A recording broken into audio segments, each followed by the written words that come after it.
जर्मनीमध्ये आम्ही आयकिया नावाच्या ह्या शॉपमध्ये आलेलो आहोत आणि जेव्हा मी पहिल्यांदा हे शॉपचं कॉन्सेप्ट बघितली तेव्हा मी खूप शॉक होती. कारण की इथे एक रूम असतो आणि त्याच्यात दिलेलं असतं की तुमचा किचन कसा असू शकतो, तिथे काय वस्तू असू शकतात, हॉल कसा डिझाईन करू शकतात किंवा बेडरूम कसा असू शकतो, त्याच्यामध्ये लागणाऱ्या सगळ्या वस्तू ह्या त्यांनी ठेवलेल्या असतात. तर मी तुम्हाला आता डेमो म्हणून हा जो मी किचन आहे जिथे बसलेली आहे मी ते दाखवते. तर ह्या साईडला तुम्ही बघू शकतात इथे की इथे मायक्रोवेव्ह आहे, ओव्हन आहे, त्याच्या बाजूला हा इथे फ्रीज आहे. ह्या सगळ्या रॅकमध्ये वस्तू आहेत की ह्या कसा असू शकतात असं.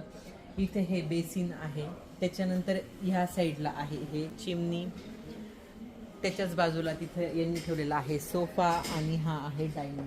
त्या डायनिंगमध्ये तर असं वाटतं की उभे उभे इथे लहान पोरं बसलेली होते आणि त्यांनी हे सगळं ड्रॉ केलेलं आहे असं. त्यानंतर इथे अजून एक हा एक सॅम्पल किचन आहे इथे आणि डायनिंग एरिया पण त्यांनी इथे दिलेला आहे. हा ज्या लोकांचं किचन लहान आहे किंवा जागा लहान आहे त्यांच्यासाठी सॅम्पल किचन इथं त्यांनी ठेवलेलं आहे की लहान जागेमध्ये आपण कसं प्रॉपर मॅनेज करू शकतो किचन.